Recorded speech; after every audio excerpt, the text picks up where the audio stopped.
ಕುಶಾಲ ಒಂದು ಹುರುಪುಳ್ಳ ಹುಡುಗ, ಏನನ್ನಾದರೂ ಪ್ರಾರಂಭಿಸಲು ತುಡಿಯುತ್ತಿದ್ದ, ಆದರೆ ನಿರಾಸೆ ಎದುರಾದಾಗ ಕೈಚೆಲ್ಲುತ್ತಿದ್ದ.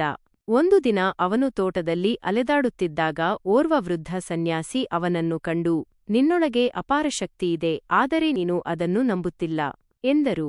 ಸನ್ಯಾಸಿಗಳು ಕುಶಾಲನಿಗೆ ಒಂದು ಪುಟ್ಟ ಗಿಡವನ್ನು ನೀಡಿ, ಇಂದಿನಿಂದ ಪ್ರತಿದಿನ ಈ ಗಿಡಕ್ಕೆ ನೀರು ಹಾಕು, ಅದರೊಂದಿಗೆ ಮಾತನಾಡು, ಅದರ ಬೆಳವಣಿಗೆಯನ್ನು ಗಮನಿಸು. ಇದು ನಿನ್ನ ಶ್ರದ್ಧೆಯ ಪ್ರತೀಕ ಎಂದರು. ಕುಶಾಲನಿಗೆ ನಗು ಬಂದರೂ ತನ್ನ ತಂಗಿಯ ಒತ್ತಾಯಕ್ಕೆ ಮಣಿದು ಗಿಡದ ಆರೈಕೆ ಮಾಡತೊಡಗಿದ. ಕೆಲವೇ ತಿಂಗಳುಗಳಲ್ಲಿ ಆ ಪುಟ್ಟ ಗಿಡ ದೊಡ್ಡದಾಗಿ ಹಸಿರಿನಿಂದ ಕಂಗೊಳಿಸಿತು. ಗಿಡವನ್ನು ನೋಡಿದ ಕುಶಾಲನಿಗೆ ಒಂದು ಅರಿವಾಯಿತು. ನಾನು ಈ ಗಿಡದ ಮೇಲೆ ಶ್ರದ್ಧೆ ಇಟ್ಟು ಕಾಳಜಿ ವಹಿಸಿದಾಗ ಇದು ಇಷ್ಟೊಂದು ಚೆನ್ನಾಗಿ ಬೆಳೆಯಿತು. ಹಾಗಾದರೆ ನನ್ನ ಕನಸುಗಳ ಮೇಲೂ ಶ್ರದ್ಧೆ ಇಟ್ಟರೆ ನಾನೇಕೆ ಅವುಗಳನ್ನು ಸಾಧಿಸಲು ಸಾಧ್ಯವಿಲ್ಲ? ಆ ದಿನದಿಂದ ಅವನು ತನ್ನೆಲ್ಲಾ ಕೆಲಸಗಳನ್ನು ಶ್ರದ್ಧೆಯಿಂದ ಮಾಡತೊಡಗಿದ.